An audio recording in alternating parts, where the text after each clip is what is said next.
Hello, everybody. Hey, welcome in to the OnlyBets Sports Betting Podcast alongside my co-host SternBets and DrewDelucci.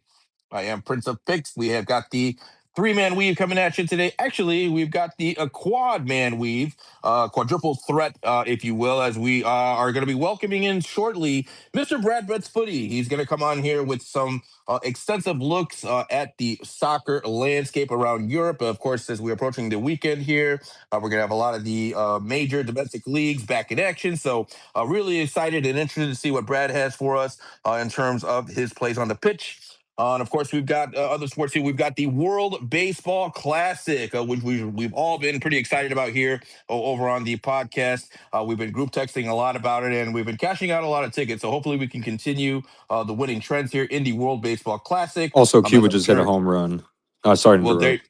yeah, no, there you go. So Cuba hit a home run on top of that. So keep cashing out the tickets here in the WBC, and we'll look to continue that going forward here on the show today. As well, we got college basketball, of course, in action. We're entering the greatest time to be a college basketball fan as we're entering tournament time here, where teams are going to be in a winner or go home situation. It's always fun and exciting to see that. Of course, we got the NBA in action as well. PGA Golf, Arnold Palmer Invitational, where we've got a play on Scotty Scheffler to win. So we'll see how that works out, and we'll see if we have any other looks. Maybe Stern has something for us. Interested to see what the boys have for us in terms of other sports taking place today.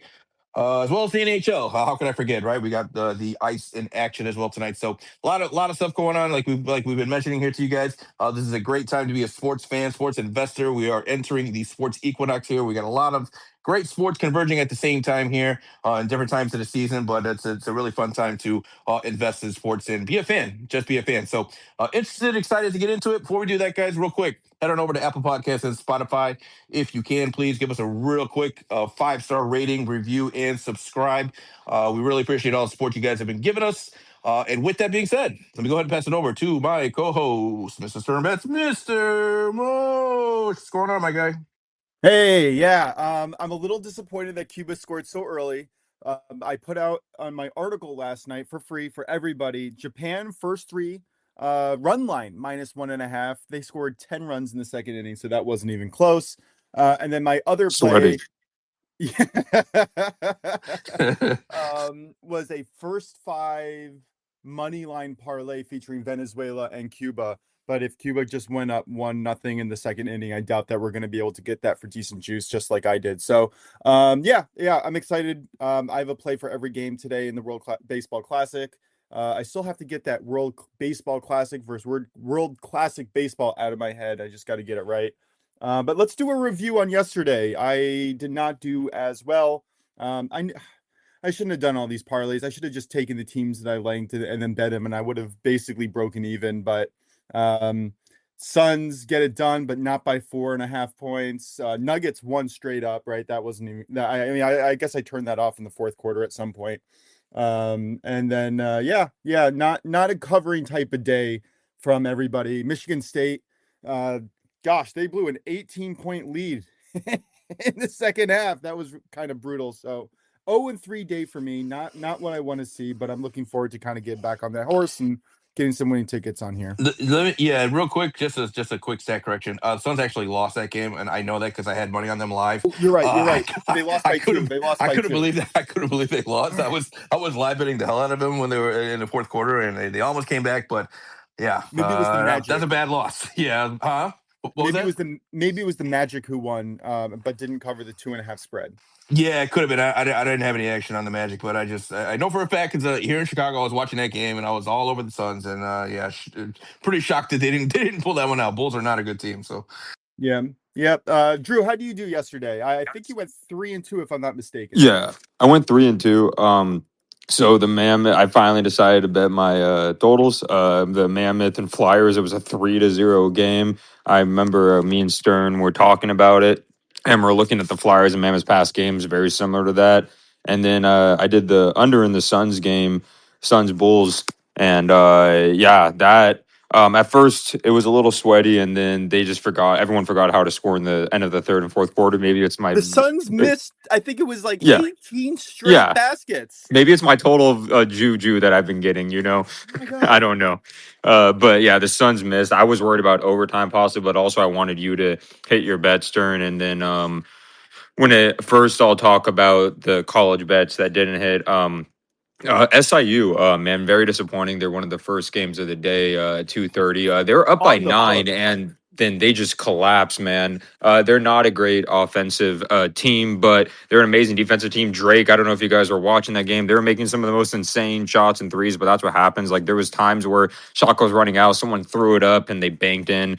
It just, it wasn't for that wasn't great there. The Pepperdine game was the most disappointing one. Like that game was on pace for 160 plus in the first half, and I was like, oh, we're fine in the second half. Like the second half of the second half, if that makes sense. The last 10 minutes, nobody scored. But then UC Davis, though, they sent it to overtime and they won by 1.5. They were doing everything to lose that game. UC Davis. I was watching. I was like, guys, like, come on, man. But then they covered the 1.5 or money line. If you, I said money line, but yeah, that game was very sketchy, but they saved the day to make it a positive day. So shout out to the Aggies there. So yeah, overall, it was a good day. That's awesome, man. I'm happy for you. I'm happy I followed you too, because I also cashed with you. Even though I kind of disagreed with your son's Bulls pick, I played it because I'm not fading you, man. That's burned me before. All right, let's Oh, He's the also I'll he's say the shout out he's to real quick. I'll say shout out to. I'm glad I embedded. Shout out to Iowa. They kept it close. Michigan was trying. I'm not going to say they weren't.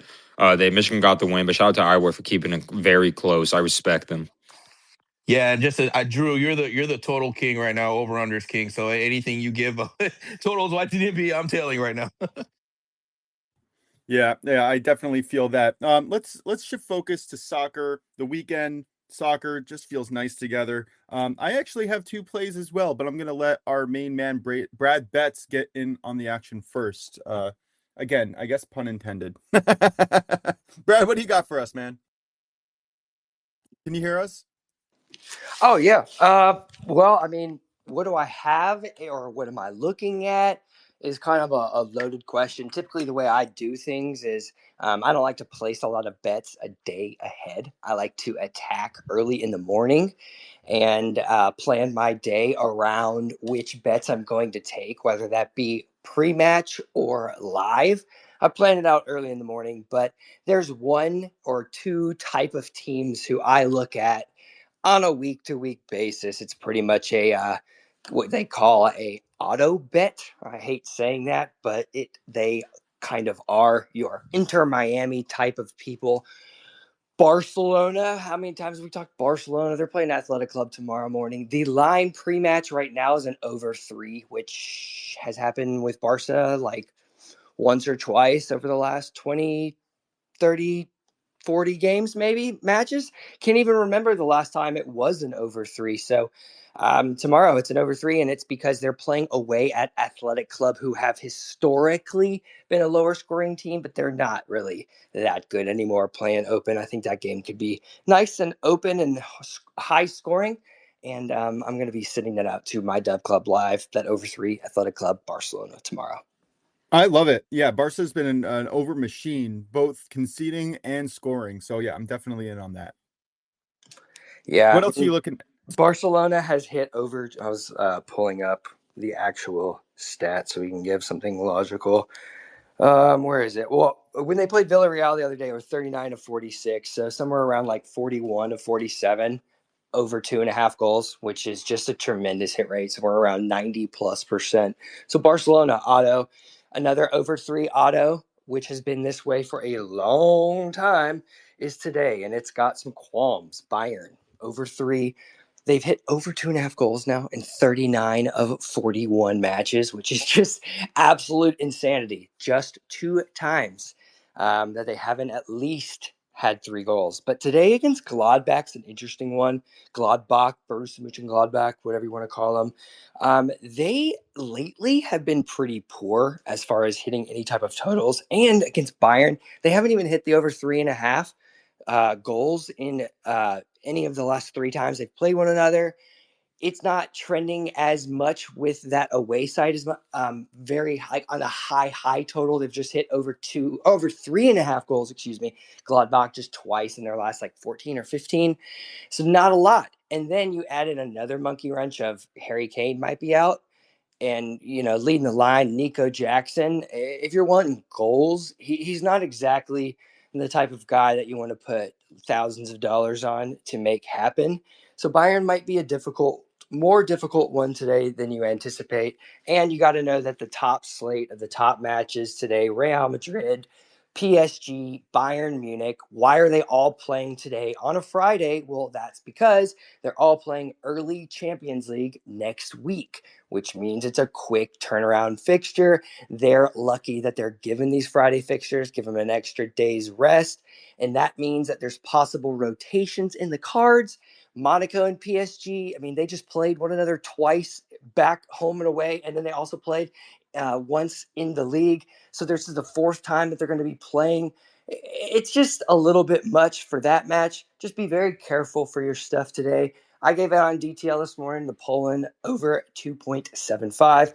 Go listen on Driving the Line on why I love that so much.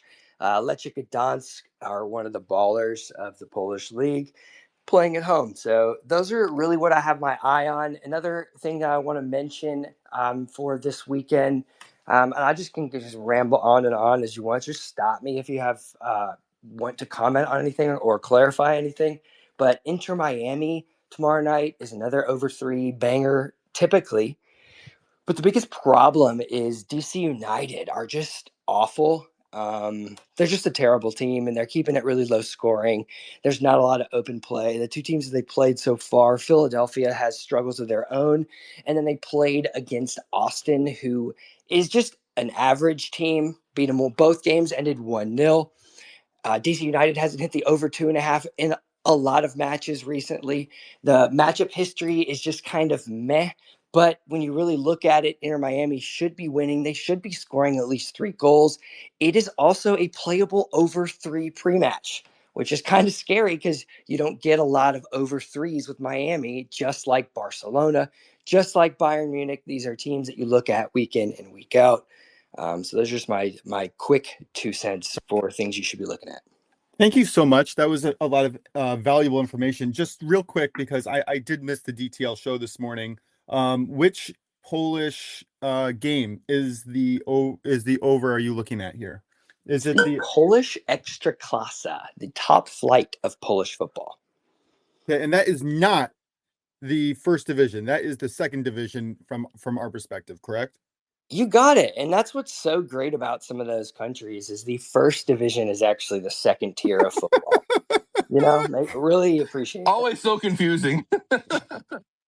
Okay, so the English league is even more ridiculous. Like the Premier League, the Championship, and then English football one. No doubt about it. What's the difference? Yeah, I'm going to be putting that bet in right now. And just to be super clear, we're talking about Lechia Gdansk versus Jagiellonia Białystok, right? Jagiellonia Białystok. We actually bet on them. I think it was in Conference League, if I'm not mistaken, right, Prince? Yep, we sure did. Yes, we did. They're fighting for the top of the Polish Ekstraklasa. Okay, and just so go ahead. I got one thing to say, but go ahead. You can go first. I just want to clarify, just the over 3. That's the best bet on that game. The over 2.75. Yep. Alrighty, I'm in on it. All right, thank you, man. I appreciate it. Sorry, Prince. Go on. No, yeah, just to piggyback on your Inter Miami DC United take. I that might be one of my favorite plays, just actually like Inter Miami and the money line. I mean, I know it's minus 150, maybe that's above some people's juice tolerance, but for me, I think that's an extremely playable line considering just how much better I think Miami is than DC United, and I'm actually really surprised that we're getting like somewhat of a playable line on that. I know, right? You know what I mean? That's probably my favorite line of all. I was shocked. When I was fully expecting Prince, you're totally 100% correct. Like when all I want to do is bet goals in Miami, but you're spot on. It's like, how's Miami going to lose? Exactly. So yeah, that one absolutely stood out to me. So yeah, just to piggyback on your play, I'm right there with you. All right. Yeah, Inter Miami is definitely a team that we have talked about on the show a lot, saying that if they're going to have any sort of playable line on their money line, it's definitely worth a look. I guess Just maybe the reason why it's closer when I really want to, if you want to psychoanalyze it, is they're just going to get computer results. And DC United won their home opener against a Philadelphia United, a very down Philadelphia United, in my opinion, plus the red card. So that's going to factor into the computer saying, all right, with this DC United team's probably not as bad. I think DC United got red carded against Austin last time out. So I just think the books don't know. Miami had to come from behind against an Orlando team. They lost, got smashed against LAFC. So just the computer probably hasn't caught up yet. Yeah, okay. And I think it's an outstanding. I think it's an outstanding look, and not to mention, I'm kind of a little bit down on Philly as well. I think they're a little bit overrated. I don't think they're quite going to be quite as good as maybe the books think they're going to be. That's a little bit of a prelude here to one of my picks later on in the show. well, why don't you just jump right into it, man? Okay, well, I have other plays for today, so I'd probably rather go in chronological order here, just so we can get the plays in a time order here. So, but yeah, I'll go ahead and get to my soccer plays here as we carry on here. So first up for me, I got a 3 p.m. Eastern kickoff tonight, or today, I should say, this afternoon. In the La Liga, of course, the big matchup here between Celta Vigo and Real Madrid. I'm looking at goals in this one. I'm looking at BTTS and over 2.5. We're getting a really great price at that plus 105. This has hit in 3 of their last 4 head-to-head. And I do get it. Madrid is going through a lot of injuries right now to a lot of key players, but I think they still have enough here to get a goal against Celta Vigo. I don't really trust either team defensively to keep a clean sheet in this one. Celta Vigo has been one of our BTTS darlings, if you will. So it seems to be a play that hits fairly regularly for Celta Vigo. And I just think with the circumstances here, especially with the injuries on Madrid's side, they're likely to concede to Celta Vigo at home here at Celta Vigo. But I also think Madrid can get on the board here, and I do expect to see a minimum of 3 goals in this one. Even with Mbappe not being in, I think Real Madrid is going to have enough offensively here to take advantage of a Celta Vigo defense that is more than likely to concede goals here, no matter if they're home or away. So BTTS over 2.5 for me, plus 105 odds. Moshe, do you have any thoughts on that, or Brad, either one of you, before I continue? I mean, I got a thought on that. Celta Vigo at home versus Real Madrid. It's hit over 2.5 goals in 11 of their last 12 matches. So specifically, that matchup is going to produce more goals on record, given the fact that Celta Vigo is an underdog playing at home. So you give a home boost for goals for teams when they play at home because it's an implied just like in football, just like in basketball, you give a little edge to a team who's playing at home, that home advantage. So you kind of like it. The one thing I worry about with Real Madrid is this congested fixture schedule that they're under, just like a lot of these teams like Bayern. And I mentioned earlier when I gave a big detailed rundown, which I don't have to do again.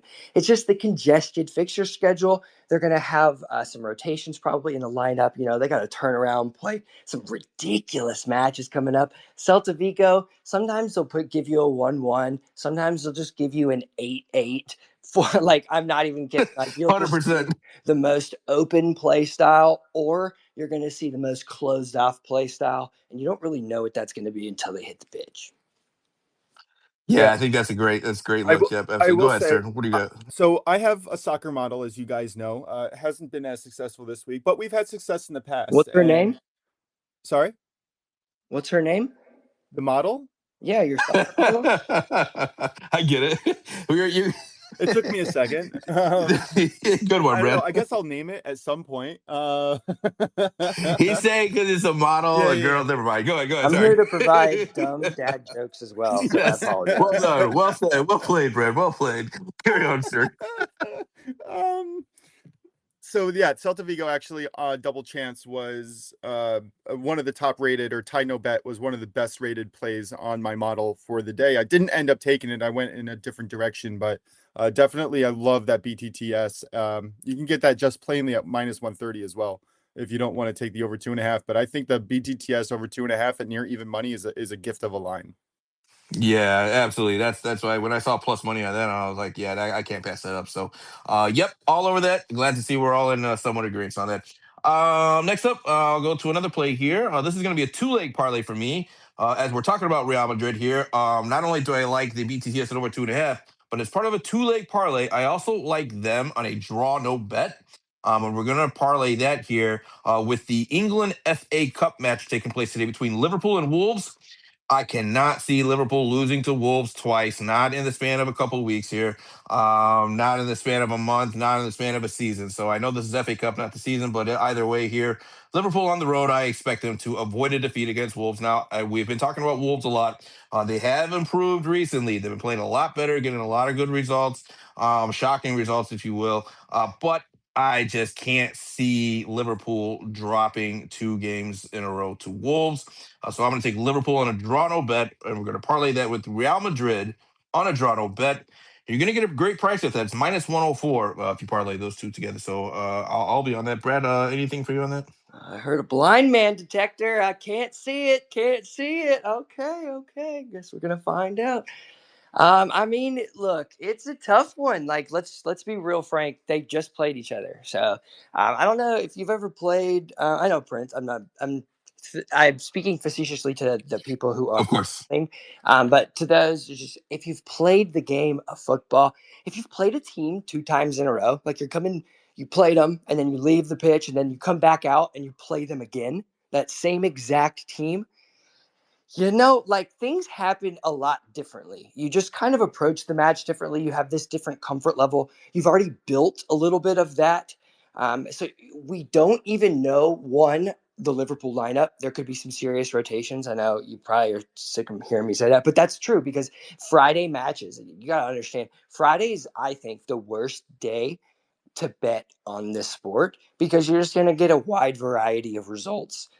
Who is Liverpool putting out? Like there's a difference in having Chiesa in the starting lineup, versus having a Florian Wirtz. Like there's a difference in type of results. And then you also have Wolves who have come into their own lately, have built a lot of rapport, playing really well. They've picked up results against the top squads. There's just some good fight, and they're at home. They just lost by taking the lead late.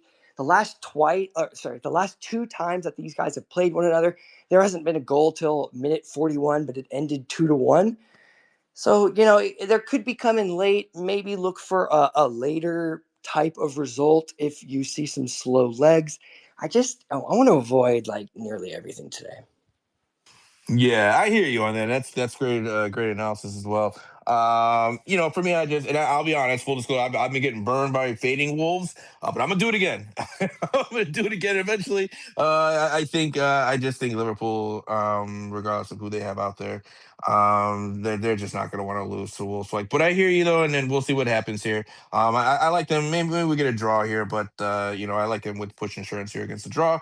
But yeah, Stern, did you have any thoughts on this before we move on to the next game? No, stop fading the Wolves. Just I know. When am I going to learn my lesson, right? I don't know, man. I can't. I know Wolves are the Cinderella story right now, the hot, topic, but I don't know, man. I can't see it. I can't see it. But let's see. I'm gonna keep riding with Liverpool here. Okay, but next up, we're gonna go to the weekend here. We got Saturday matches, of course. We're gonna go to one of Brad's favorite leagues here, the Dutch Eredivisie. We got 10:30 a.m. Eastern kickoff, where we have a matchup between Groningen, sorry, taking on Ajax. I'm looking at Ajax here to score goals. I like Ajax team total over 1.5. You can get that at minus 105. We're looking at Groningen here. They've allowed a goal in 6 straight matches. Meanwhile, Ajax on the other side, they have scored 2+ in 8 straight matchups versus Groningen, and also 12 of their last 16 overall. So I do think Ajax come into this one in good scoring form. We're getting a really, really great playable price here just for them to score 2 goals against a team that they have regularly scored 2 goals against. So I'll take Ajax here on a team total over 1.5.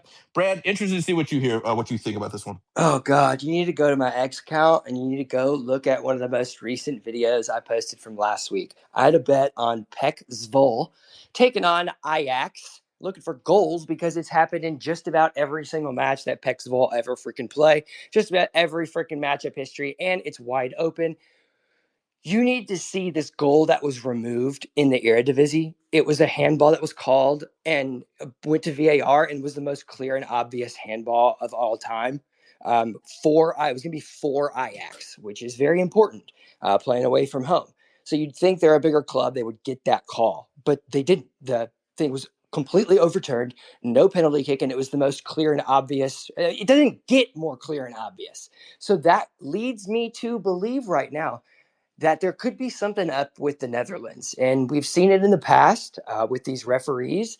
Last season, it was a second or third division of the Netherlands referee who gave 2 red cards and multiple penalty kicks on the final day in order to get a team to either survive or promoted. Can't remember which direction it was going, but there could be some actual corruption within the league. Go look at that video and that you can see it for yourself, right? It's like, when you see it with your own 2 eyes, you can recognize certain things. And within the Eredivisie lately, we just seen some weird results. Ajax is playing so poor, but they were coming in flying. So I don't know what just happened last match. Maybe it was a blip in the schedule against Pek Zwolle. But Ajax looked so bad, like almost incapable. It was so early in the morning, and I was trying not to punch holes in my wall. Yeah, no, I'm with you on that. I mean, Ajax has been a little bit up and down recently, but I'm gonna err on the side of that might have been just a blip and a little bit of an anomaly last week. But we will have to pay attention to that, though. Maybe we've got some Turkish league vibes going on here in Netherlands. Sorry to throw shade on the Turkish league, but that's the league we always talk about in terms of shade, right? Well, When shade Terry it up. Rozier is caught gambling, shade him. It's like shade the things that are bad. We have to get out here and call it out. It happened in Turkey. It is documented. Shade it, my friend. All right, we'll shade it. We'll shade I it. will We'll shade point it. out, though, that the fact that it's documented is better than it not being documented. Yes. So right, exactly. Oh, 100%. really quickly, for college basketball guys, sorry to interrupt.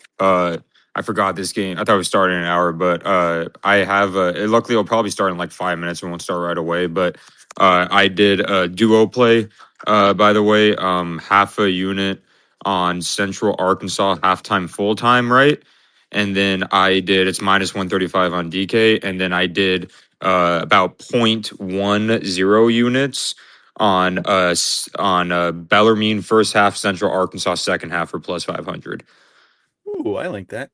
Does that make sense? Yep. It's like reverse correlation. So basically, if you do half a unit on the -135, right, it will equal to your half. If so, say for example they don't win. If they do win the first half and second half, then that hits. If they don't win the first half and they win the full game, then that hits. If they both don't hit, you lose 0.6 units. So I like that correlation kind of play. It's good value. I'm not pulling a full unit on it, but I like that reverse correlation kind of thing. Sorry to interrupt. I forgot the game was starting right now. No, not at all. Thanks for speaking in. And by the way, I love those reverse correlation plays where you're covering about 75% of the outcomes, and you're essentially just looking for one team to do one thing, and that's it. And I do that in the UFC all the time. So we're gonna bring it back to soccer. Basically, We'll you just want them to win the game. Yeah. Yep. Yeah. Essentially. Kind of thing. Sorry. Go ahead, guys. Okay. Yep. Cool. All right. So continuing on here, more matches taking place on Saturday. Next up, we're going to go to the Swiss Super League here in Switzerland. I have got a 3-leg parlay in this one, and we're looking at a lot of goals here. The Swiss League is one of the higher scoring leagues in the world, and I'm going to play that angle here with these 3 matches. We're going to take Servette and Zurich over 1.5 goals. This has hit in 30 of the last 37 head-to-head between these two sides, so safe to say we're going to see a couple goals in that one.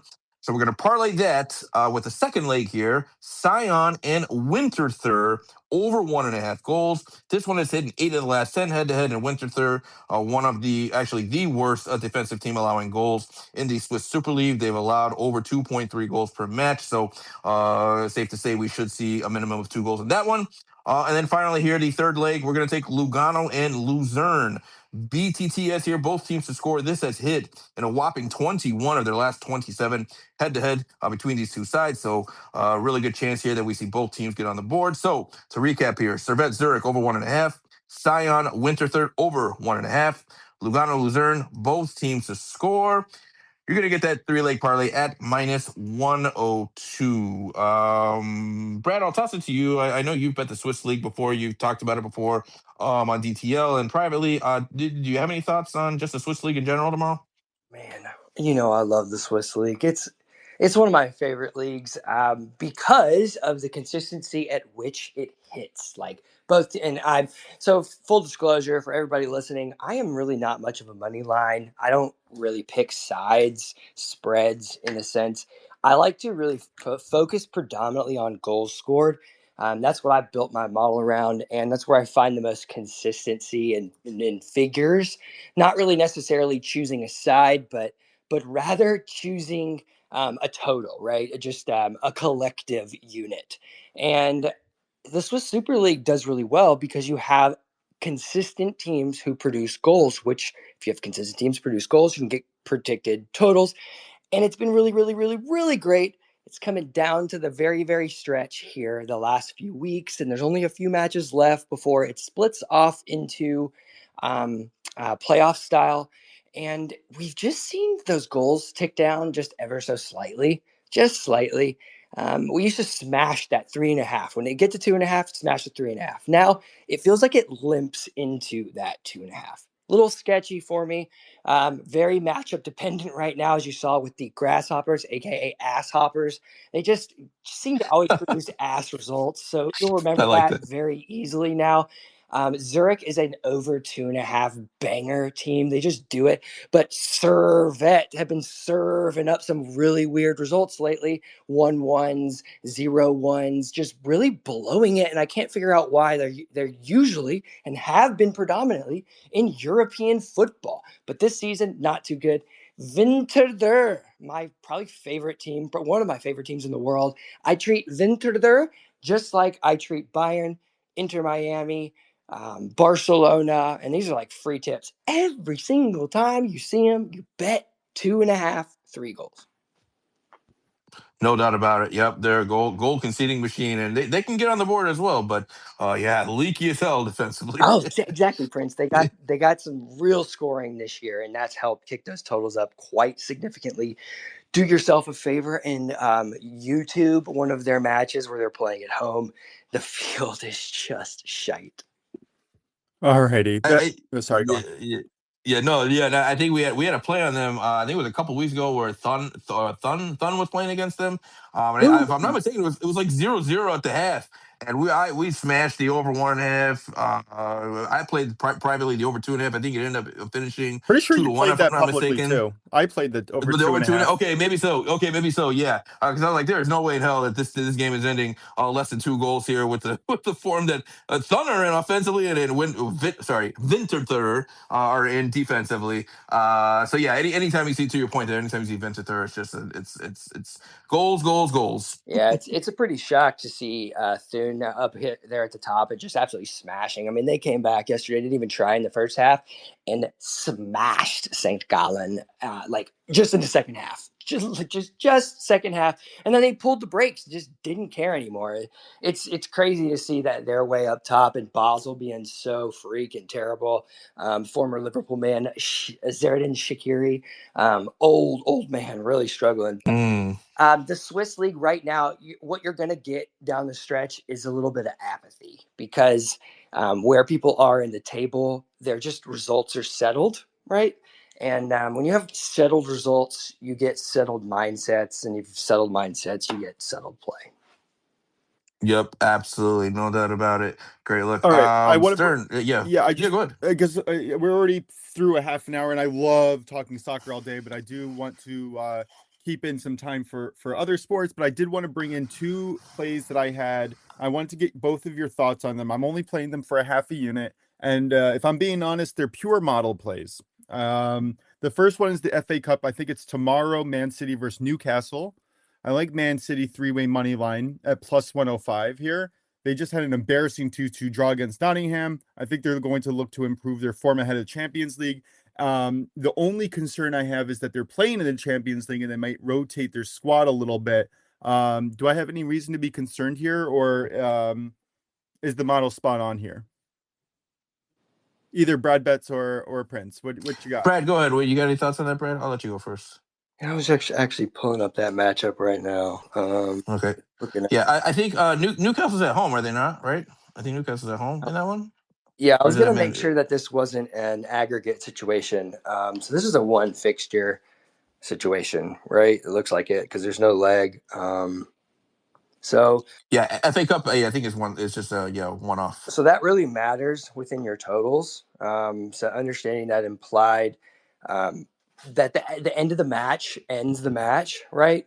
And I know that sounds stupid, but you can end the match on a tie and still be okay. Whereas when you play a league match, you end on a tie and you have a tie, right? You can't play for more. Like in hockey, you can end on a tie and play for more. So it behooves you at the end of the match not to just completely blow it. Similar situation within an FA Cup tie. But you look at Newcastle, over 2.5 now in like just about 19 of 23 or 18 of 23. So 75% coming in. They smash totals at home. So you have to think that both teams should be able to score, which should then kick up to that 2.5 because Man City's a little better, but also can concede, which is what we saw with Nottingham Forest blowing it late and have been conceding a whole lot more because Man City isn't as good as people think that they are.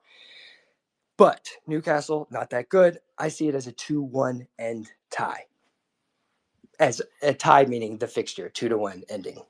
Yeah, I'll take that. I was looking at the Man City team total over 1.5, but it was too juiced, and I'm kind of looking to stay away from these parlay pieces as I've was burned yesterday. The other game that I had here is also another heavy favorite, which is typically not the direction that I want to take. But again, the model really has this as a significant value here. Inter Milan versus AC Milan. I think this goes off on Sunday. And again, anytime these two teams play against each other, it's a great match. But I think that Inter is just too strong here. My model has them winning outright 45% of the time, which means at a plus 125 price on the three-way money line offers significant value here. And domestically, they're just dominating. Granted, they had a very embarrassing loss in the Champions League, but we saw them win 2-0 in their last domestic match. And I think that they're going to come out here strong. And AC Milan, while they also appear pretty strong, I think that they have some fundamental issues defensively. So I do like Inter Milan and their defense to keep either a clean sheet or a 1-0 or 2-0 type of win. Do you guys have any thoughts there? I got a thousand, Brad, anything from you? Yeah, go got ahead, a Brad. thousand thoughts on that one specifically. I'd say your analysis is absolutely spot on. Like you're totally correct. The one wrench I want to throw into your just into your perfect analysis. Inter is 10 points ahead of AC Milan in the table, which means when you're in a head-to-head fixture, it's like hashtag it means more, right? So it's like, I don't want to lose. I don't care to win because 3 points lost is different than 1 point gain for both teams because it still continues to put them in the exact same spot. So being 10 points ahead of somebody in the league, you're really going to get some complacent play from Inter. Probably just going to say, hopefully tie. You could almost bet the tie. Okay, yeah, I'll sprinkle on that to hedge myself a little bit. That's also a good look. I'm assuming that's probably going to be at plus 300. It'll probably be somewhere in the plus 200-ish.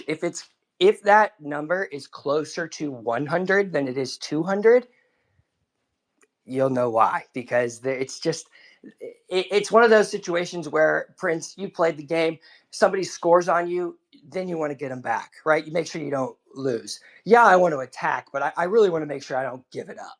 And if you're playing with one mindset one way versus the other, you just could, even though Inter is definitely the better team, like definitely the better team to AC Milan. It's just a little bit scary. But I'll hop off, let you guys start talking about other stuff. Thanks for letting me join. Brad, anytime, man, and I appreciate it. And by the way, the draw. Oh nope, that's the wrong game. I was looking at Inter Miami. The Inter Miami game, the draw is plus 330. That's not what I'm looking for. Never mind. Thanks, Brad, for coming in. Oh man, I really love when he comes on. That's some valuable insights. And honestly, like I'm gonna have to re-listen to all that, write down all the leagues and games that teams that he likes to bet on the overs. And I'm just going to have that list going for myself because why wouldn't you have an auto bet list? Just like EC has his auto fade list.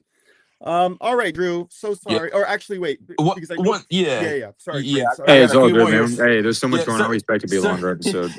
sorry to keep you guys waiting. I actually got to bounce here in a few minutes, so I'm gonna go ahead and run through these final plays here, and then I'll hop off and let you guys carry on with the show here. But real quick, just to conclude here, my picks. Finally, here we're going to the MLS here, of course, on Saturday.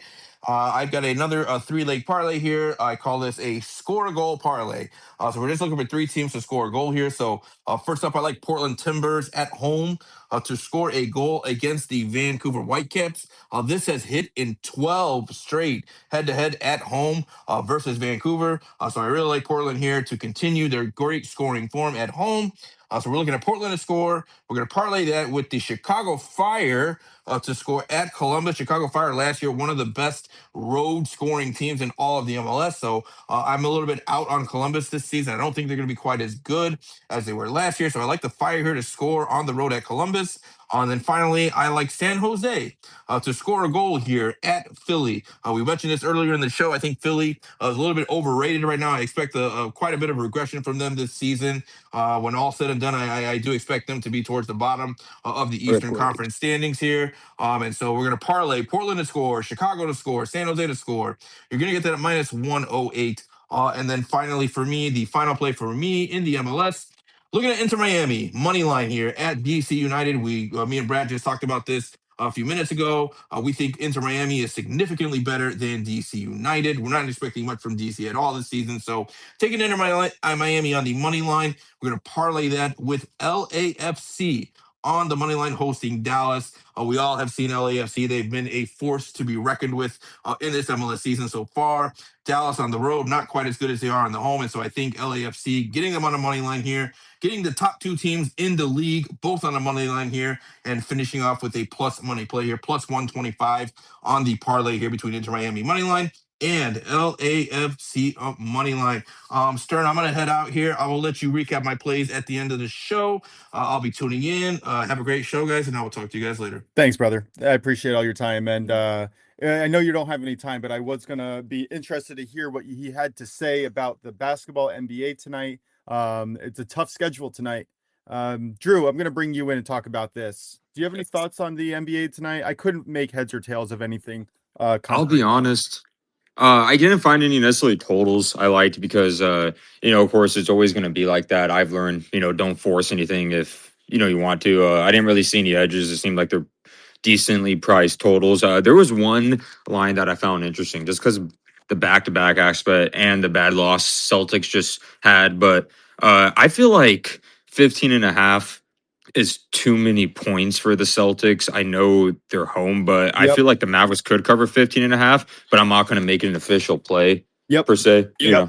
That was the one look that I had. That was it. That was the only play that I had. My model loves it. Yeah. You can get plus 16.5 at minus 120 on ESPN. That's too many points. It is. I was actually looking to try to take an expanded spread at maybe plus 24, 25.5 points and parlay it with someone, but I didn't find any partners. I couldn't find any dance partners here. I did not link anything else. I'm not going to be laying any juice on the Lakers against the Pacers. Maybe that's a good look, getting the Pacers at plus 20.5 and Dallas plus 25.5 or something like that. I'm going to take a look into that after the show, but no place for me. Miami is playing Charlotte. Not a great look. I think Miami is in a decent regression spot after playing the Nets for 2 nights in a row. Houston at home versus Portland. Maybe that's a good look, but again, nothing that I really want to speculate on. Anything else in the NBA before we move into college basketball? No, but we can go into, I guess, hockey, college basketball, and the WBC if you want to do that. Yeah, let's go. For hockey, there was one I like, Stern, but there's too much juice now. I think it's like minus 135 or minus 140 for a total.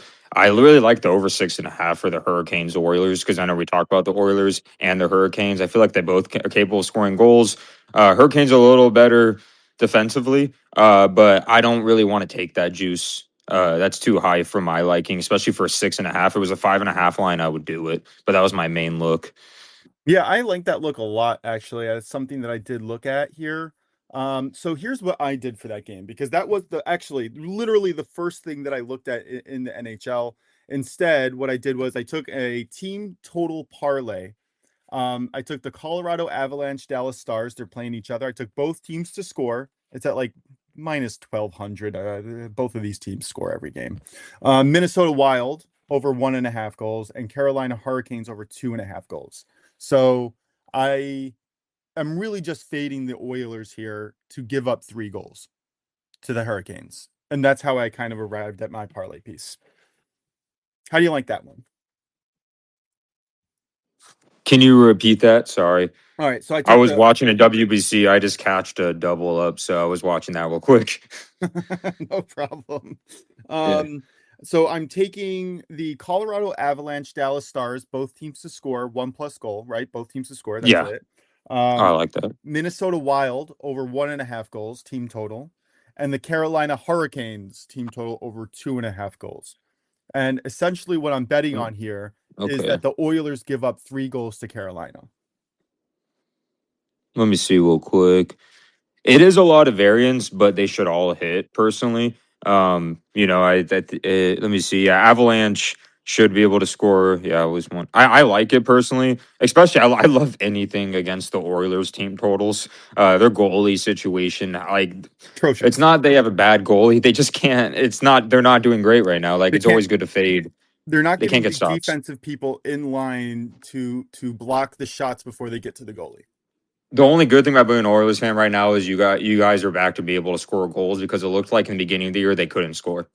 So Yeah. So essentially, yeah, that's kind of my thing here.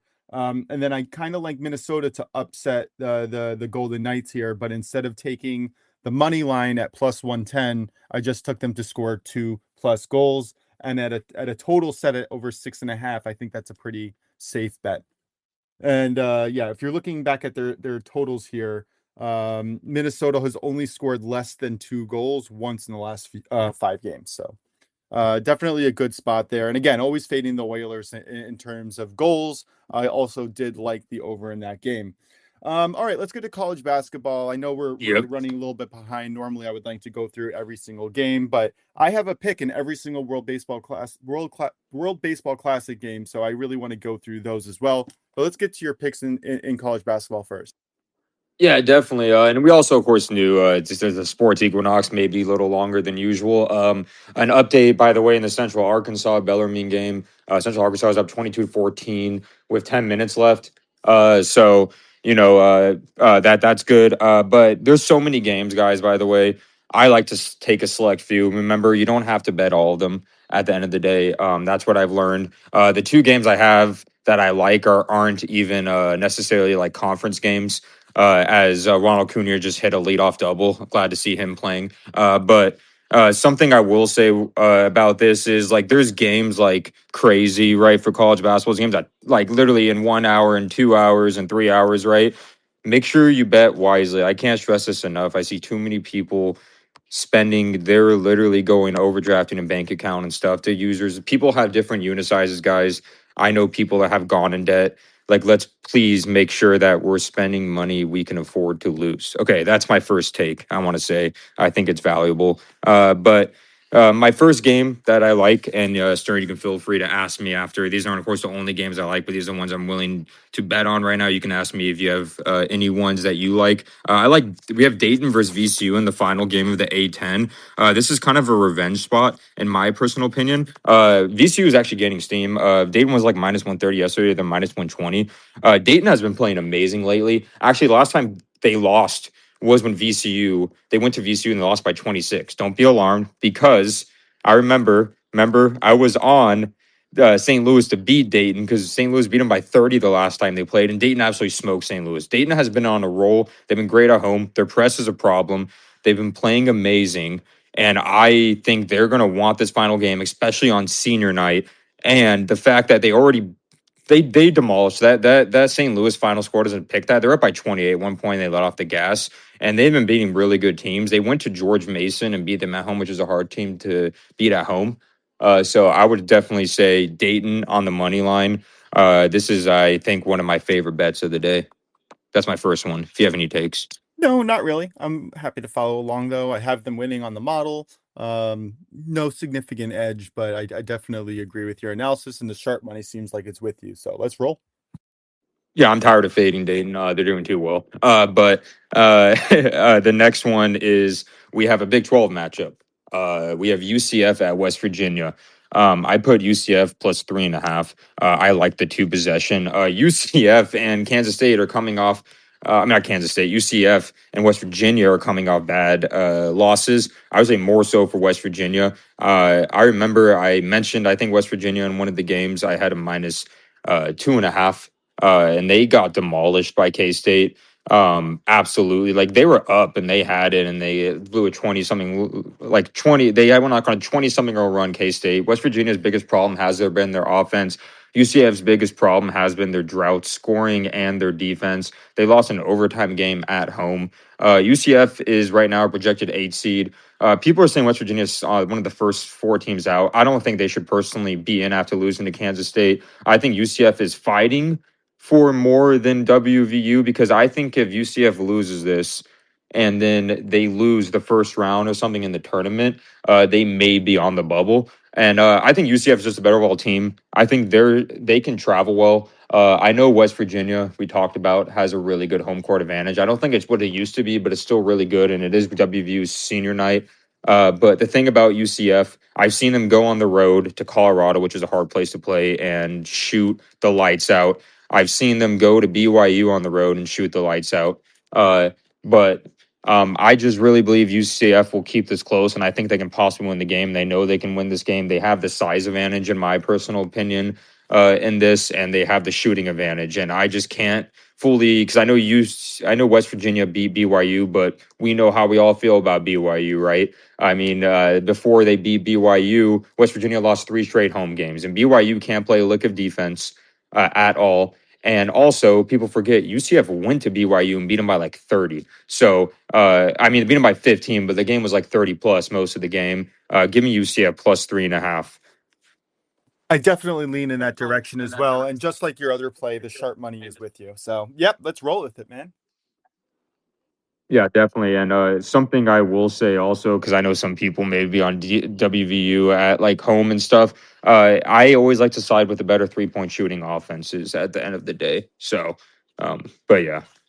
Excellent looks, excellent looks. Yeah, nothing college basketball today. I really just wholly focused on World Baseball Classic. Yes. I have some takes on that too, but I'll let you go. No. Why don't you bring us in? Why don't you give us your Oh, takes yeah. first, and then I'll clean up with because I have a play in every game, and I'll go through it systematically, or I guess we can go through each game systematically and see what we got. What's the first Yeah. play here? This is Venezuela coming up.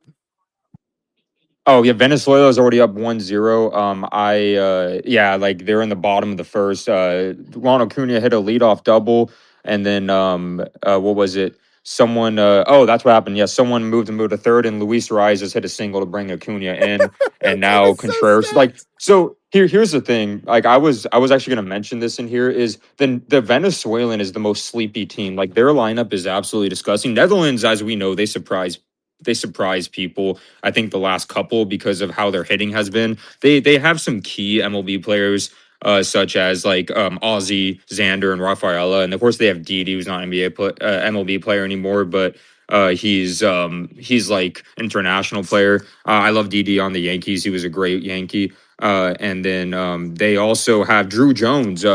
He came back from injury. He's a top prospect. He hasn't been called up from the Diamondbacks because of injury.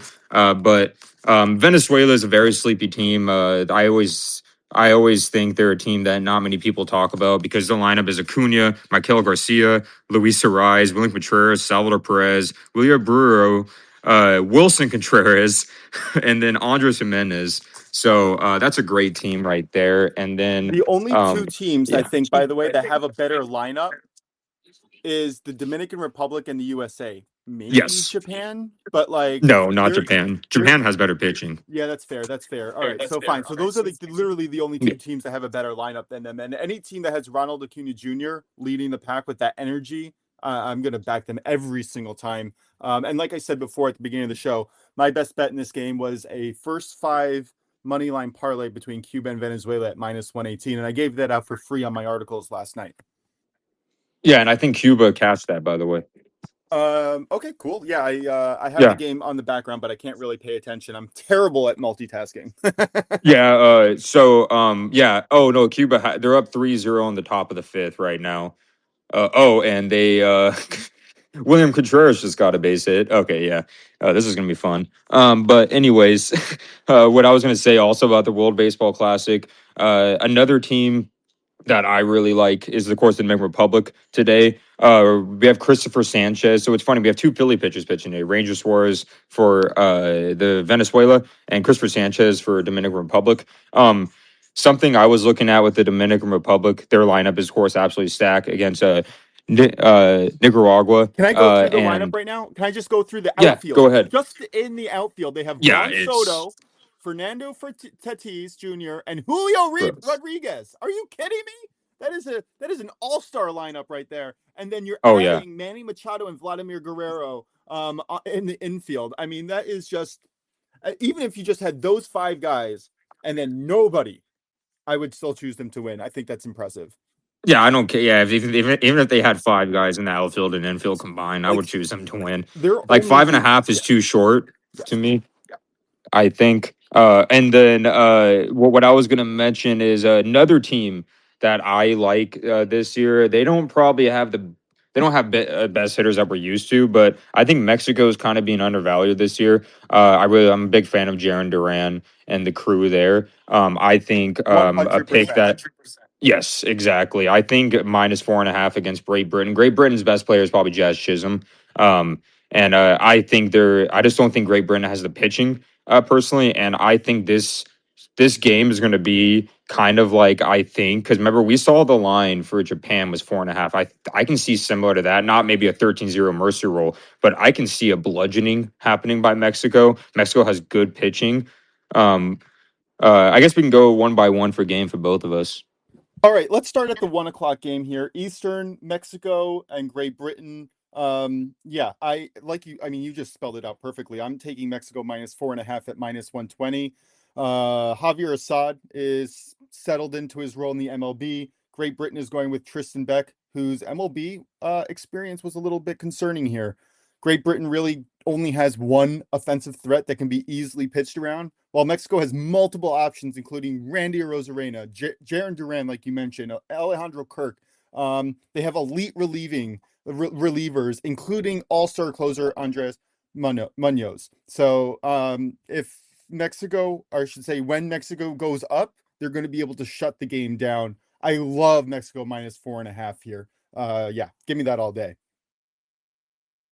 What do you got for this one? Oh yeah, I agree with you. I think for this one, it's honestly -4.5 pregame or nothing, guys. I wouldn't risk any live betting for Mexico because I can see them scoring runs in the first inning. If you guys don't think Mexico scores run in the first inning, it'll drop down a little bit, but I personally do. Yeah, that's it for me for the Mexico Great Britain game. To go Okay. on to Puerto Puerto Rico, Rico, Colombia. Colombia. Yeah, this one's gonna be fun. I'll let you go first. What do you have? Okay, so here's what I see. I see a total in the first 5 innings set at 5 at near even money, right? I got the first 5 under 5 at -106. So if 5 runs are scored, we get the push. 6 runs are scored, we lose. But these are two decent big league pitchers. Jose Quintana, granted, he struggled up and down, but he had a pretty good season, and he is a veteran. These are the type of competitions where being a veteran pitcher really helps you out. You don't need to have a top speed, you don't need to have the top stuff, but if you know how to pitch and you know how to go through a lineup, that's really what's going to help you here. And Seth Lugo, I'm pretty sure he was runner-up to being Cy Young this past year. Both offenses Yeah, are he had a decent. very underrated season this year with the Royals. Yeah, he was fantastic. I bet on him almost every time that he was on the mound. And honestly, I bet on Quintana a lot because I lost on him the year before that. So I was like, oh, maybe I should pay attention to him. And he did quite well this year. And again, Puerto Rico has a few good pieces there. So does Colombia on the offensive side. But Puerto Rico really is missing their primary offensive weapons that have made them famous in the past and allowed them to go further. So usually a first 5 total should sit around 4.5. The fact that we're getting 5 with two big league pitchers here, I think this is a great line to go under 5 in the first 5 innings at -106, and I think that's widely available. I got that on FanDuel. What do you got for You this see one? who's playing for Puerto Rico, which is ironic because he won with the U.S. in 2017. Nolan Arenado. Yeah. Again, one. That's interesting. Yeah, it is interesting. That's But fun. I agree with you. When you think of Puerto Rico, because Puerto Rico, when you think of Puerto Rico, they were, I believe, runner-ups to the Dominican Republic. It was 2014 or 2013, I believe, and their lineup is not like what you'd probably expect it to be, but they do have some good bats, like Willie Castro. Like, of course, they have my fellow giant Elliot Ramos, but. This I don't like when people see Puerto Rico and Colombia, they probably think like, oh, hitters, like they're not as good as they used to be hitting wise. So I like your play because you said under 5, right? Yes, yes, and I honestly like that. I'm I not would. comfortable taking the spread. Yeah, I don't feel comfortable taking the spread either, but the under 5, honestly, I would have played this at under 4.5. I taking the 5 was just a gift for me. Yeah, I would agree with you. And then the next matchup, we have of course we have Nicaragua versus Dominican Republic. What do you have in this? Oh, this is the same line as the Mexico game. I'm taking the -4.5 on the run line for Dominican Republic. I just don't see this game being close. Like I mentioned, Juan Soto, Fernando Tatis, Julio Rodriguez, Vladimir Guerrero, and Manny Machado. Christopher Sanchez is starting, and you have a decent bullpen with a full rest. I don't think this is going to be close. I really don't. I don't see this being competitive. I agree with you. And something great about Christopher Sanchez that I like is, yes, it is 65 pitches, but he's a very pitch to contact guy, which I like. He doesn't really get a terrible amount of strikeouts, so he'll be able to pitch for a while. He's known for Mr. 7 innings, right? I know that you can't go 80 pitches, but he usually can. He can do like 65 pitches through like 5 innings because he's that efficient. And personally, I can see Nicaragua trying to take pitches, but he's just a complete like strike pitcher. But something about Nicaragua, like if you look at the roster, they don't really have the hitting. Personally, to me, I'm trying to think who they have. They don't. I don't know if they have much like MLB players. I know we're going to see players that make a name for themselves that aren't MLB players, but you're talking about Christopher Sanchez, who I believe was the runner-up for Cy Young in the NL. The only reason he wasn't a Cy Young is because a superhuman named Paul Skeens won Cy Young. So if it was any other year and it wasn't, if Paul Skeens didn't exist, Christopher Sanchez would have won it. -4.5, -5.5, -6.5, -7.5. Give me whatever. I will take Dominican Republic. Yep. And the only other spot that I would consider in this game is the first 5 run line as well. I think that was priced at -2.5, which I think has a lot of value. And to your question, who does Nicaragua have? Their main power threat is Mark Vientos on the New York Mets, and that's it. Oh, I'm actually a fan of Vientos. Yeah, so am I. But you could just pitch around one guy. The next good. I'm looking at my list here. The next person with the top offensive option is Jeter Downs, who is an ex-MLB infielder who joined a stint in Japan. This is not a team that has a lot of big league players. You have to keep in mind that a lot of these teams, they don't have professional baseball clubs in their countries, or if they do, you have to have a secondary job. So you're not getting a full-time salary. They're not full-time baseball players. We saw this yesterday. This could be a brutal game. Okay. So I know you didn't forget to mention, but I totally forgot who else they had. They also have Ketel Marte at second. They also have Junior Caminero, the rookie of the year. I love Junior, by the way. They have Junior Caminero, right? And then they also have Geraldo Perdomo, who's going to be and they have Jeremy Pena, Ahmed Rosario, Carlos Santana, Augustin Ramirez, who was a great rookie as well. I'm a big fan of Augusto Ramirez, and their pitching. They have Sandy, of course. They have Gregory Soto. They have Camilo Doval. who I have deep in my heart. I hope he bounces back. They have Brian Bayo, who is one of the best pitchers for the Red Sox, or Anthony Dominguez. Yeah, okay. This like Team there's no stacked. weakness in their hitting because Junior can bomb it. Like anybody on their team can bomb it. Like Ketel Marte might be one of the best players in the NL, and he's going to be literally probably the fourth or fifth best player on this team. Yep. I didn't even mention him. It's Yeah, wild. I honestly might do a mini ladder. Yeah, that would be something that I'm interested in. All right. One last game Last here. game. Oh God. All right. And we were talking about a stacked lineup. Give me the U. This is the best. Yeah, this is a joke of a game, in my opinion. You've got me starting to say that. Thanks for that. USA versus Brazil. No. Now, I'm just going to say one fact about this game. I'm going to, before I do that, I'm going to give out my best play here. I'm going to take the first three run line at -2.5 at +115. We just saw what happened to Japan last night. That cashed. We had the run line -1.5 at near even. I think it was +100. The USA is even better. And you were talking about Aaron Judge going up against a high school pitcher. Logan Webb is starting. This is going to be a joke of a game. The run line is set at -9.5. And if that tells you anything, I'm willing to pare that down for the USA to just demolish in the first inning. Honestly, I would take the first inning run line, the first 3 inning run line, and the first 5 run line. I think they're all good options. I just stuck on the first 3 run line at -2.5. And again, the only thing that you need to know about this game is Aaron Judge and the rest of the crew is going up against a high school prospect. Now, again, It's -3.5 for first 3, right? it's -2.5. What odds? +115. I got this last night. Oh, you got it last night because now it's -145. Good pull. Oh, sorry, bro. Oh no, you're good. No, honestly, I might add it a parlay piece. Like, I think the only reason they're doing that's crazy for -10.5. I think the only reason they're doing that is because I guess the Brazil starting pitcher. I don't care what the starting pitcher is. Like, I'll be honest. Like, I guarantee you, Adrian Hauser, the starting pitcher for the Giants in spring training. I don't know if he was like actually purposely pitching down the middle to them, but I barely guarantee you he's better than the Brazil's, probably starting pitcher in that aspect. And it's like, I know the Dominican Republic has a stacked roster, but this is insane. Like, honestly, the fact that you have Roman Anthony, who I love, like batting like 8th is absolutely nuts. um, I know, like that's just absolutely absurd. Like, and also, I know people say, "Oh, USA." No, USA is not just trying to get the game over with.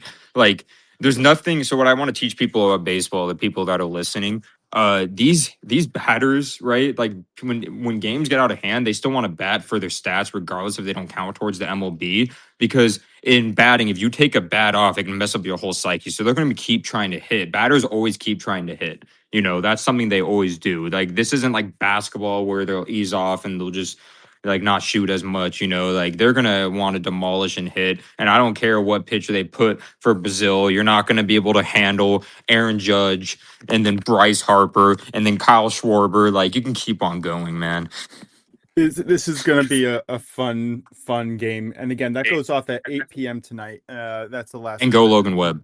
Yeah, I'm a yeah. Giants fan, so go Logan Webb. He's a single baller, guys. I love this. I something to look at Logan Webb too is he's a single ball pitcher, so you're going to probably see a lot of ground outs. His FIP is absolutely insane. He doesn't really give up much home runs at all, and I think that's the only chance for Brazil to stay in it. And so if you something I do like in this too as well is if there's any props for Brazil's like unders, but I like yours. Honestly, I might even do -3.5 or +105. I think that's a fine that. look. I don't think it's going to be close. I really don't. What's the line on the first 5? I was actually just looking at that. Let me see. Because that's something that gives you a little bit more time to score. Not that I think that they need it.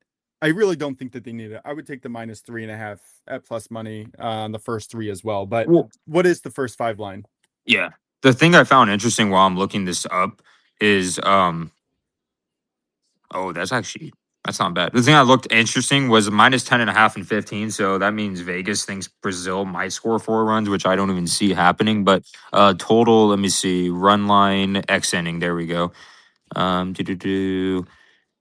it right here. I just had it. Oh, there it is. Run line. First 5. -5.5 for -115 isn't bad. That's not First bad. first 7 innings is -8.5. I wouldn't do that. No, that's probably too much. What's the team total on USA either in the first 5 or the full game? Because maybe that's Oh, just something to target, because you don't really Yeah. care. Yeah. Yeah, you don't really think they're gonna score any runs at the end of the day, like maybe No. one or something. Yeah, Yeah. maybe. Oh, there we go. I found it. USA run to be scored first inning -145. That's not That bad is either. not. I think Yeah. Aaron Judge hits, or Bryce Harper hits a home run to lead off. Oh, there we go. Team props. There we go. I found it. USA total runs first 3 innings. Over. Oh, that's weird. Oh, actually, that does make sense because they think Brazil could score a run, but first 3 innings over 3.5 runs -130. So I guess that does make sense because, like, for example, if USA scores 4 runs and then Brazil scores 1, then the -3.5 doesn't hit. So over 3.5. First 5 innings is over 6.5 -130. That's not bad either. That's not bad. I think that they're going to score 10 runs in the first 5 innings. That's an opinion. That's not something I'm betting, because I found I'll be live honest. parlay. I think they score a run the first inning. Yeah, no, I do. I 100% do. Yeah, I think that's that's a just great scary. look. I'm going to go bet that right now, half a unit, because I'm already on it. But yeah, I think that Bryce Harper probably hits a home run to start his at bat. And again, if Aaron Judge is facing a high school pitcher, I'm willing to bet that he's going to. Aaron Judge's specialty is to hit young pitchers hard. Yes. That's his specialty. That's what he does better than anybody, better than Shohei Ohtani, better than Manny Machado, better than anybody else. He is a master at getting to young pitchers. Oh, and then one more thing I was going to mention. I know we're running on time, but something I do like that I do like here is I don't know. I think you can do it on Fanatics and some books. Certain teams not to score runs, right? Do you know what I'm talking about? Yeah, sure. Yeah, and certain teams not to score runs in like the first inning. I hit something similar to that, but if you do what was it? There we go. Let me see if I can find it right here. Okay, while you're looking that up, can I tell you? Oh, I got it. Okay, go on. It's not bad juice, but it's -162 on Fanatics. I mean, juice is juice, money is money. But if you do Nicaragua, Brazil, and Great Britain not to score a run in the first inning, it's -159 on Fanatics combined. I think that has significant value. I think that. Yeah, because I mean, I don't see Nicaragua scoring a run against the Dominican Republic in the first inning. Don't see Brazil doing it. I don't see Great Britain doing it unless Jazz just hits a bomb.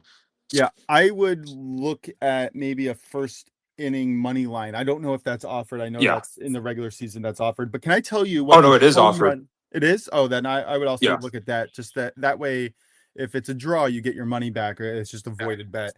Yep. Aaron Judge to hit a home run, the best price possible, is +125. That's still good value.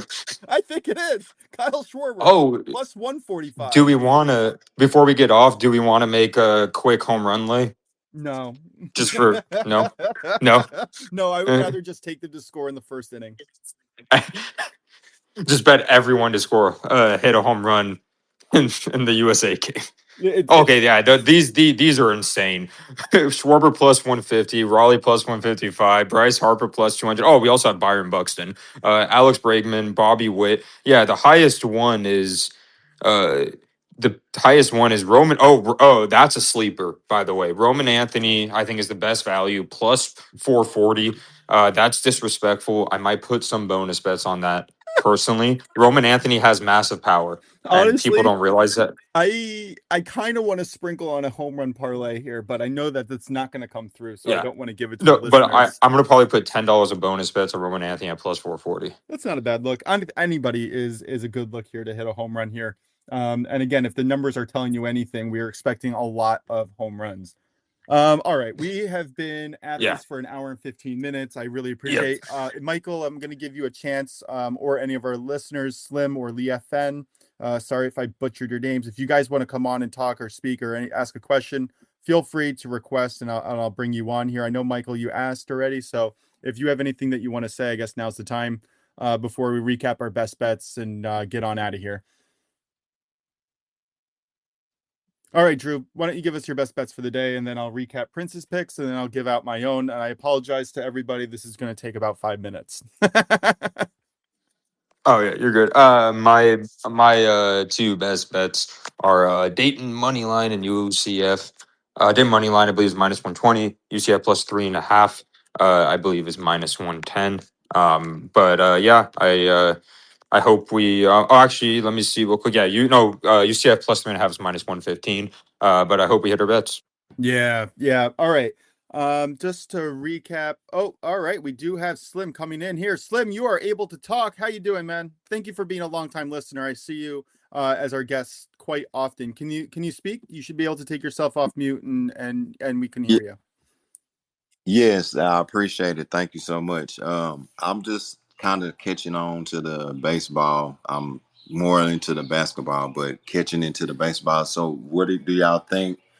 How do y'all feel about USA and the line? Like, do you think that they will cover that 9.5 or? So that's a good question here. If I'm being honest, it's probably efficient. You're worried at that point on a mercy rule in the 7th inning. Do I think we hit it? Sure.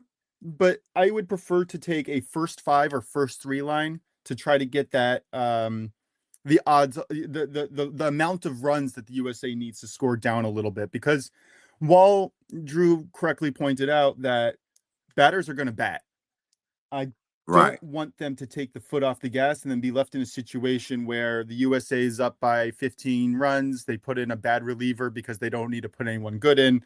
And then Brazil hits a couple of runs late to kind of do a backdoor cover. That's why I specifically looked at a first 3 run line at -2.5. That's where I saw the value. I would try to stick in the first 3 or first 5 innings because, again, you're getting Logan Webb, who is an absolute ace, facing essentially nobody on the Brazil's lineup. And I feel very confident that he can limit them to no runs or 1 run, but no runs.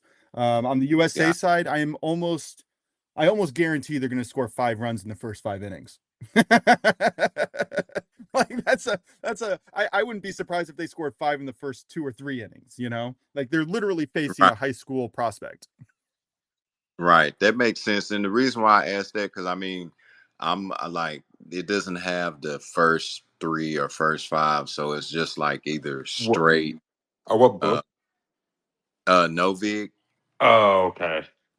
Yeah, like I'm in Texas, so I've been trying to find another book, but I that's just what I've been, able to, go along with right now. But definitely I'm try to maybe move around or somewhere, Well, if you message me after the show, I will send you some suggestions on maybe where you can place wagers that have those lines in them. I'll have to double check them for sure, but yeah, I feel you. Some people, if you're in Florida, Texas, or Arkansas, you have very limited betting options. So I'm sorry. Can you Yeah. do a reduced spread parlay? Is that possible?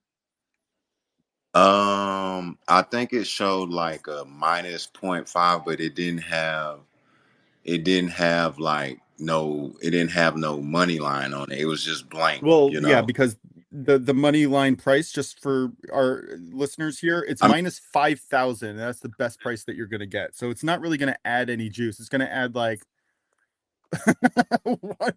I didn't mean to say money line, but like it was minus -4.5, but it didn't have no like, what am I trying to say, like plus money or negative money, it was just blank. Yeah, I would say if you were able to maybe bet Dominican Republic on a -2 or -3 on the spread and parlay that with USA -5 or -6, you could probably get near even odds. I don't know if you're able to do that on Novig, but that's a look that I would feel very comfortable with, Honestly, I would recommend either taking the Mexico spread straight or Dominican Republic club. If you can't do that, Dominican Republican spread straight. Personally, if you can't do that, Okay, yeah. I'm gonna look that after I'm gonna definitely look into that, and I definitely appreciate it. Because I don't know if you saw the McRepublic lineup like we talked about. It's absolutely disgusting. But Yeah, we're gonna yeah, we're gonna see some lopsided scores until we get to the next round where we get the better teams kind of facing each other. And even then, I think that we're gonna get some lopsided scores. It's just oh, unavoidable. we actually have USA released the projected lineup, by the way, from 1 to 9. Bobby Witt, Bryce Harper, Aaron Judge, Kyle Schwarber, Alex Bregman, Kyle Raleigh, then Roman, then Byron, then Bryce During. Wow, that's just brutal. Oh, if you guys want a good hitter prop, I think I saw this from Matty Ice. Bobby Witt to have 2+ hits is at -120, and I think that has a lot of value. Yeah, and he's leading off too, so that's good value. Yep. Okay. Alrighty, guys. I think we're gonna all right. So Drew, you recapped us. You recap us your 2 best bets again one more time. Sorry. Yes, for sure. My 2 best bets are Dayton money line at -120 and UCF plus 3.5 at -115. All right, and from Brad Betts, we got that Barcelona over 3 goals in the total of that game. I think that has a lot of value. I think that goes off tomorrow, if I'm not mistaken. For Prince of Picks, all right, stick with me, guys. This might take a little bit. Celta Vigo, Real Madrid, both teams to score in over 2.5 goals, plus 105. Real Madrid draw no bet, plus Liverpool draw no bet at -104. Ajax team total over 1.5 -105. 3-leg parlay, Servette Zurich over 1.5 goals, Sion Winterthur over 1.5 goals, and Lugano Luzerne, both teams to score at -102.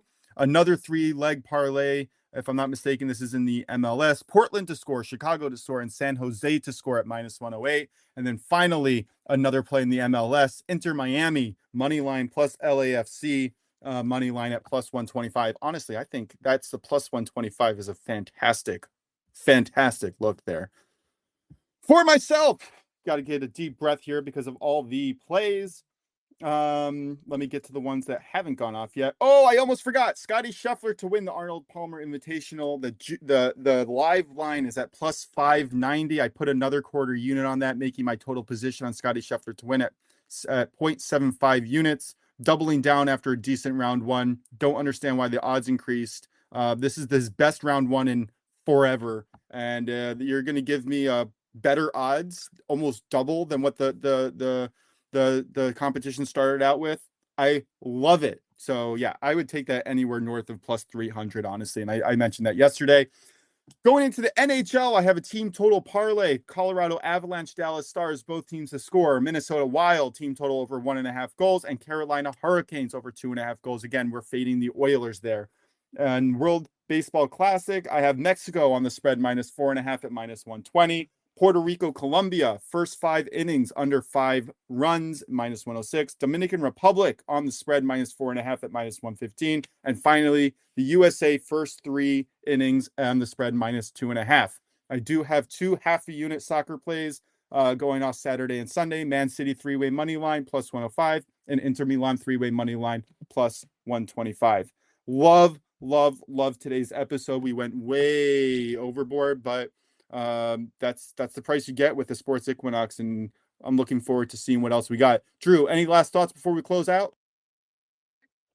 No last thoughts from me.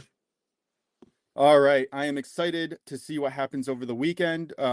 Potentially thinking about a Sunday night show. We're gonna have to get back to you on that, but if we don't, we'll see you guys Monday. Thank you for listening to the OnlyBets Sports Podcast. Please follow us, like us, rate us, and review us on Spotify, YouTube podcasts, Apple Podcasts, anywhere you can find us. And again, of course, you can find Prince of Picks on Twitter, Prince of Picks 10. You can find me on my Substack articles on SternBets. That's where you're going to find the earliest and latest information. Thank you guys so much for listening, and have a wonderful weekend.